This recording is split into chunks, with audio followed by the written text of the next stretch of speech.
एक और विशेष बात अंत में, अगर आपके कोई गुरुजी हैं, अगर आपने किन्हीं से दीक्षा ले रखी है, 3 दिन इतने शक्तिशाली हैं इस मंत्र को सिद्ध करने के लिए कि आपको आनंद आ जाएगा। ये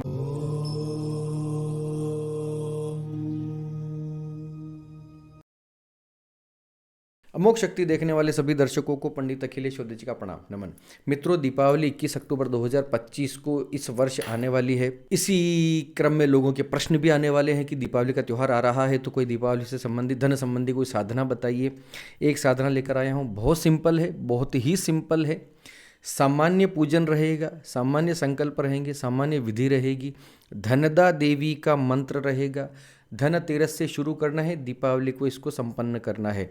करना क्या है, धनतेरस की शाम के समय, संध्या समय जो है, आप स्नान करके लाल वस्त्र पहनकर अपने पूजा घर में बैठ जाइए। वहाँ पर महालक्ष्मी का सामान्य पूजन करेंगे, लेकिन सबसे पहले आपको अपने हाथ में जल लेकर संकल्प करना है कि मैं अमुक गोत्र का व्यक्ति, मेरा नाम ये, हमारे माता का नाम ये, पिता का नाम ये, मेरा जन्म स्थान ये, मेरा निवास स्थान ये, मैं इस स्थान पर बैठकर धनदा देवी की प्रसन्नता के लिए, मेरे कर्ज निवारण के लिए, मेरे घर में सुख शांति समृद्धि और धन प्राप्ति करने के लिए, चल अचल संपत्ति प्राप्त करने के लिए मैं 3 दिन तक धनदा देवी के मंत्र जप करना चाहता हूँ। यथाशक्ति मैं इसका संकल्प लेता हूँ, दीपावली को मैं इसका संपन्न करूँगा, मुझे इसमें सफलता प्रदान करिए माँ।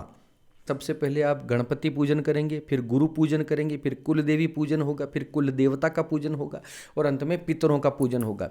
इन 5 का पूजन आपको सामान्य गंधाक्षत पुष्प से करना है। गंध अक्षत पुष्प, कुमकुम, चावल और पुष्प से इन 5 का आपको पूजन करना है। ये सामने हो तो बहुत अच्छा, नहीं तो मन ही मन इनको याद करके, मानसिक प्रणाम करके, मानस में, मन में गंधाक्षत पुष्प चढ़ा दीजिए। जैसे ओम गंगणपतये नमः गंधाक्षत पुष्पम समर्पयामि, मन में गणपति जी को इमेजिन करके कर लीजिए, मन में कुल देवी को इमेजिन करके कर लीजिए। अब किसी को कुल देवी नहीं पता, कुल देवता नहीं पता, तो ओ मैं अपनी कुल देवी को प्रणाम करता हूँ, माँ कुल देवी मुझे जो है स्वीकार करे, उसमें सफलता प्रदान कर, मैं आपको प्रणाम करता हूँ। उसके बाद आपको मूल देवता, मुख्य देवता जो है महालक्ष्मी का पूजन आपको करना है। देखिए, ये मंत्र जो है धनदा यक्षिणी स्तोत्रम से लिया गया है, तो धनदा यक्षिणी स्तोत्रम जो पूरा कर सकता है वो पूरा पाठ करे, जो नहीं कर सकता, जिसको संस्कृत में समस्या है, वो एक श्लोक इसको याद करके इसका निरंतर माला के रूप में जप करे। महालक्ष्मी की पूजन ही करना है, क्योंकि महालक्ष्मी की परिकर देवता ही यक्षिणी या धनदा यक्षिणी को माना गया है। महालक्ष्मी की समान ही इसमें सारी शक्तियां मानी गई हैं धनदा यक्षिणी में। कोई डरने घबराने की जरूरत नहीं है, बिल्कुल सात्विक पूजा है। धनतेरस, रूप चौदस और दीपावली, ये 3 दिन की रात्रि की पूजा है, सामान्य सात्विक रूप से। लाल वस्त्र पहनना है, लाल आसन रहेगा, माला आपकी स्फटिक की ले लो, रुद्राक्ष की ले लो। तीसरी माला कमल गट्टे की चलेगी। कमल गट्टा, रुद्राक्ष और स्फटिक, 3 में से कोई भी माला आप इसमें ले सकते हैं। गौमुखी हाथ में रहे, यानी कपड़े की थैली जिसमें मंत्र को, माला को छुपाकर जपा जाता है। ये बेसिक चीज़ है, मैं बता चुका हूँ कई बार। इसके बाद महालक्ष्मी का पूजन होगा। पंचोपचार, षोडशोपचार, दूध, दही, शहद, घी, शक्कर, ये सब मिला करके लंबा चौड़ा जितना आपके पास मूर्ति है, प्रतिमा है, तो उसके पूजन कीजिए। नहीं है तो श्री यंत्र है तो श्री यंत्र के ऊपर ये पूजा आप कर सकते हैं। नहीं तो जो भी आपके पास देवी की मूर्ति है उस मूर्ति के ऊपर महालक्ष्मी का पूजन आप कर सकते हैं। सारा पूजन होने के बाद मंत्र आपको जपना है अधिक से अधिक। रात की 9 बजे से मंत्र जपना आपको स्टार्ट करना है। 9 बजे से पहले पहले सारा पूजन कंप्लीट कर लो।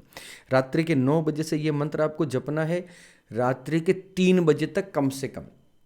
ये 6 घंटे आपको 3 दिन तक लगातार 6-6 घंटे ये जप करना है।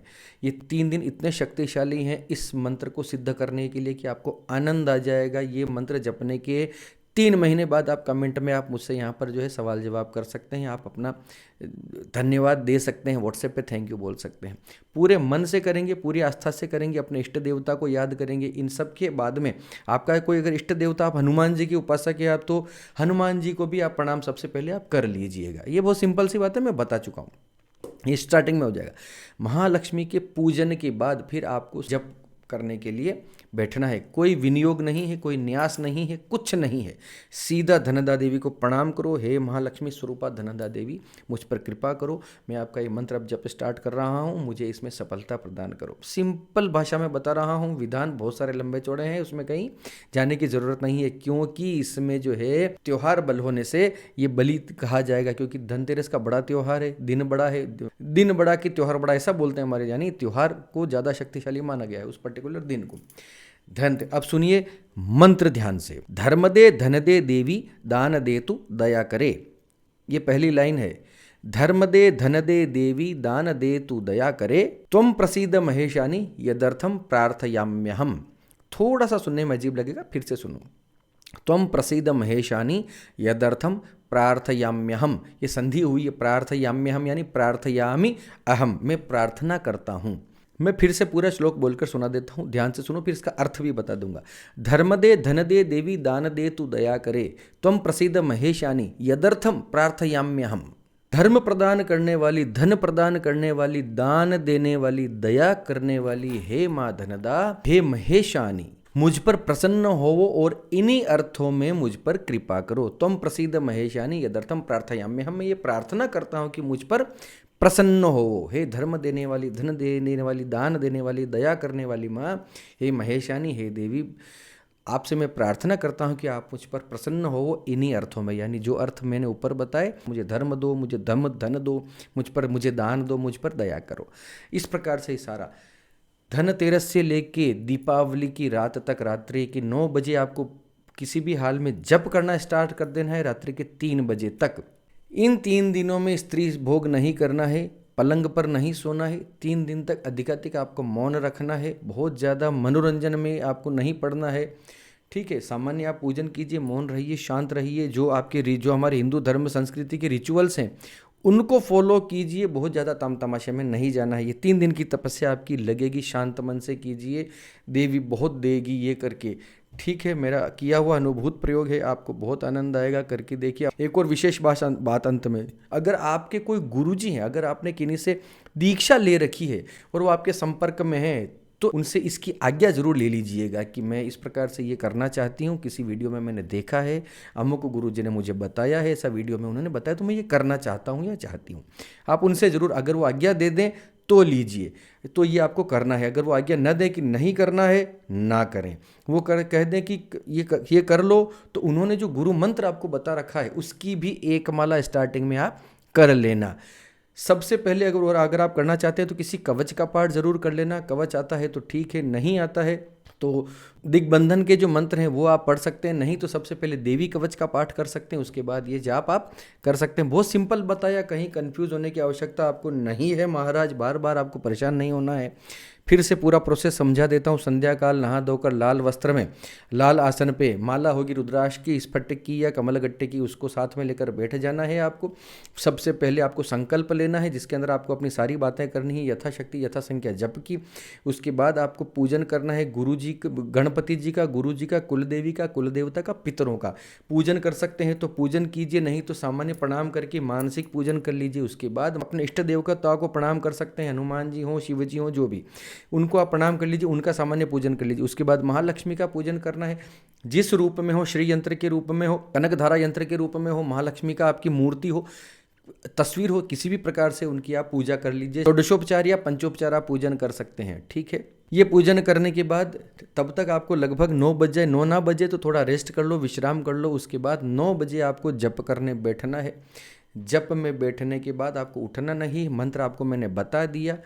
3 दिन तक लगातार रात्रि 9 से 3 बजे तक ये पाठ प्रयोग आपको करना है। ब्रह्मचर्य का पालन करना है, जमीन पर सोना है, एक समय भोजन करना है, सादा भोजन करना है, किसी प्रकार का लहसुन प्याज नहीं करना है, मांस मदिरा तो छोड़ ही दो।